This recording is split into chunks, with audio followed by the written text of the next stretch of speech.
Un ben ritrovati cari telespettatori e telespettatrici, grazie come sempre per aver scelto l'informazione di Telefriuli, l'augurio di una buona domenica. Nell'11° giorno di conflitto in Ucraina, russi e ucraini hanno pregato assieme nella chiesa ortodossa di via Pozzuolo a Udine. Una russa, preghiamo tutti assieme, non credo che la guerra vedrà l'uso del nucleare, finirà prima. Anna, lei è di origini russe? Sì, sono russa.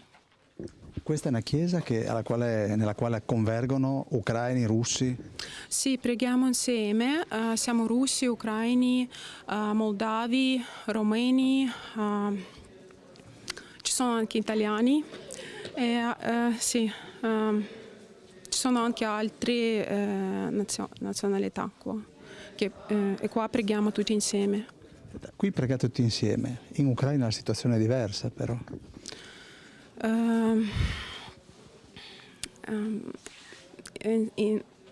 Io credo che come qua in Italia, in Russia, siamo tutti preghiamo per la pace nei nostri paesi e siamo tutti molto preoccupati di questa situazione per i nostri parenti, per i nostri amici e cerchiamo di avere pace nel nostro cuore e pregare insieme. Senta, ma questa è una guerra che i russi probabilmente non vogliono? Sicuramente no, nessuno la vuole, non sappiamo. Chi era più ricco adesso è forse più povero, anche in Russia, adesso anche con le sanzioni che stanno arrivando? Poveri in senso? Nel senso che economicamente ci sono le sanzioni, no, adesso nei confronti dei russi? Sì, ci sono sanzioni.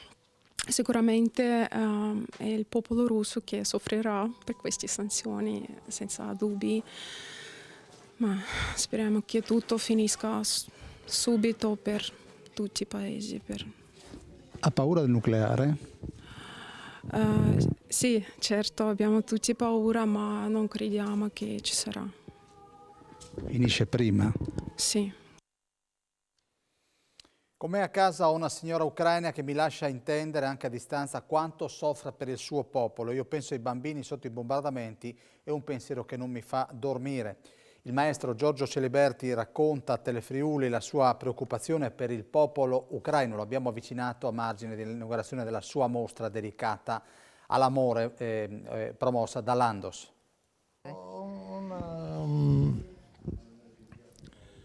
Come una badante che è ucraina, di conseguenza pensa cosa ho io nel cuore e vicino a me tutto il giorno, tutte le sere, che lei telefona a questi nipotini, telefona a 2 grandi figli e ha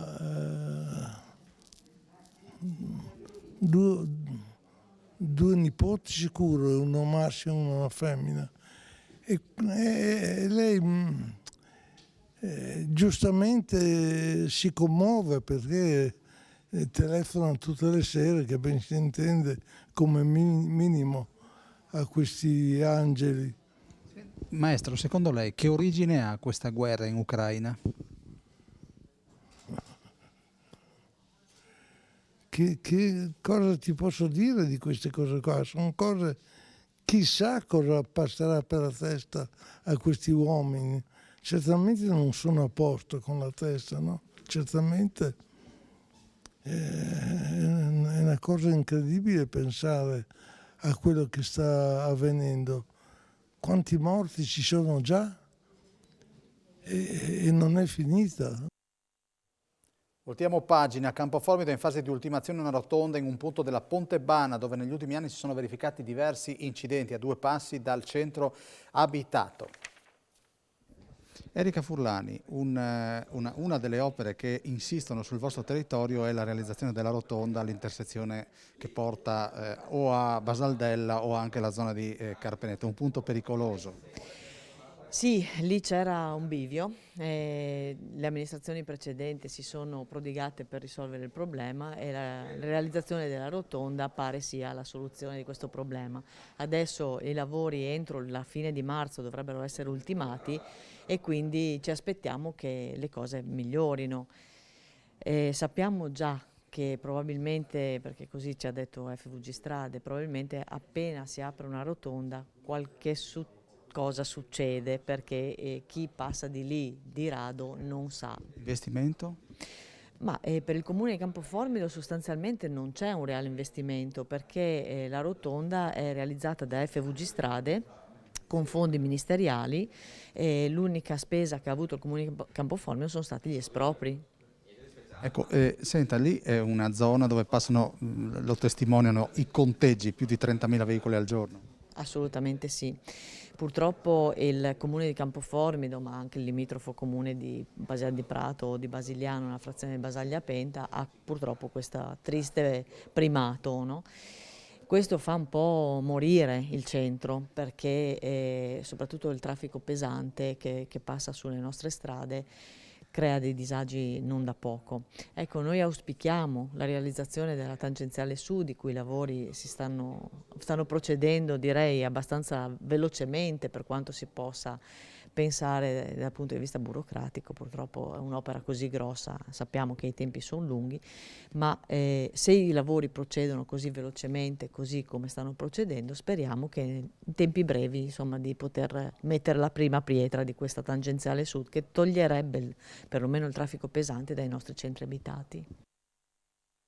Parliamo ancora di traffico, ma spostiamoci in provincia di Pordenone. Rumori assordanti e inquinamento. I cittadini di Borgo Meduna e Villanova sono esasperati. È stata quindi avviata una petizione per chiedere alla Regione che in prossimità dello scalo ferroviario dell'Interporto di Pordenone vengano installate delle barriere fonoassorbenti. Il costo di intervento supera i 2 milioni di euro.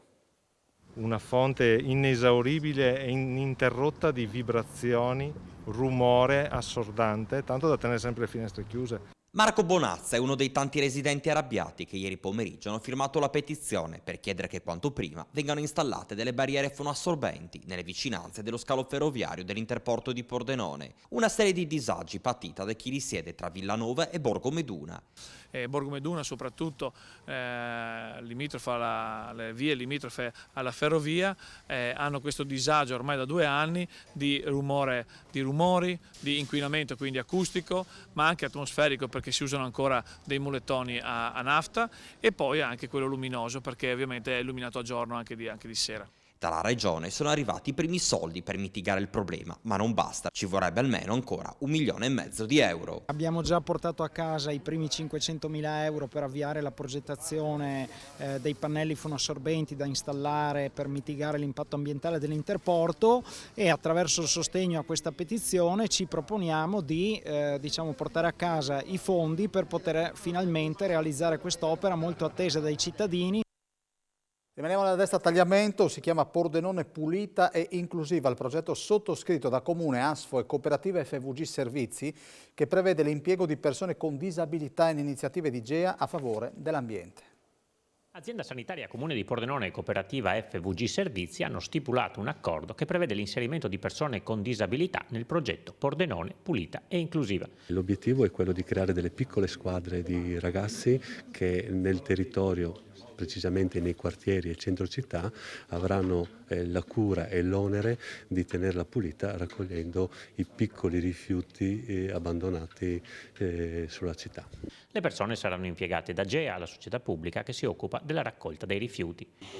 Prende corpo un progetto, direi, bellissimo, che dovrebbe non solo portare un contributo fattivo alla città, nel senso di renderla più pulita, ma credo che sia importante come esempio, come cambio culturale, di capire che tutti noi possiamo fare qualcosa secondo le nostre possibilità. Un'iniziativa di rilievo sotto diversi aspetti. C'è una utilità sociale, ma c'è anche una valorizzazione di soggetti che devono essere progressivamente inseriti nel mondo del lavoro e comunque all'interno di una socialità che non può fare a meno di loro. Ed ora andiamo ad Osoppo, Teatro della Corte, per lo spettacolo Frida della stagione Anatema Teatro.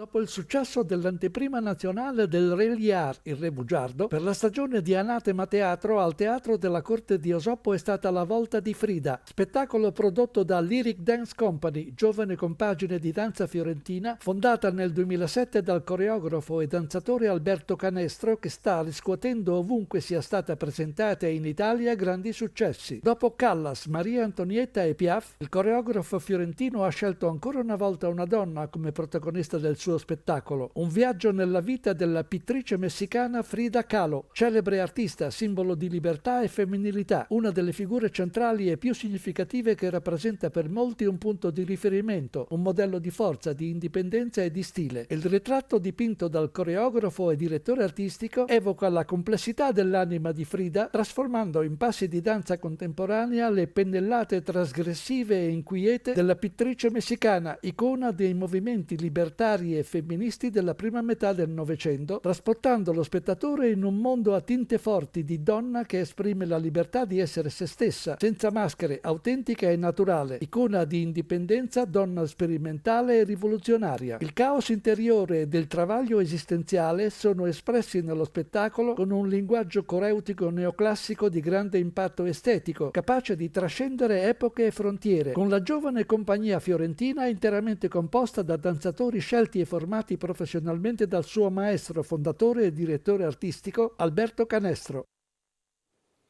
Torna alla vittoria l'Udinese che al Friuli ieri pomeriggio ha battuto la Samp per 2-1 con reti di Eulofeo e Udoge. Grande protagonista anche Pereira. Sentiamo Cioffi. Ho visto una squadra che ha voluto vincere, che ha sofferto per vincere, che non si è mai accontentata con la sofferenza e il gioco, perché lavori anche per giocare a calcio. E invece adesso parliamo di una sconfitta, quella del Pordenone che cade in casa per 1-0 contro il Pisa. La squadra secondo me ha cominciato e ha approcciato bene, dopo ha subito questa doppiazione palo e gol che ci ha un po' disturbato, che chiaramente ci vede sempre in salita, e in questo momento qualsiasi cosa succeda dal punto di vista negativo ha ripercussioni psicologiche notevoli.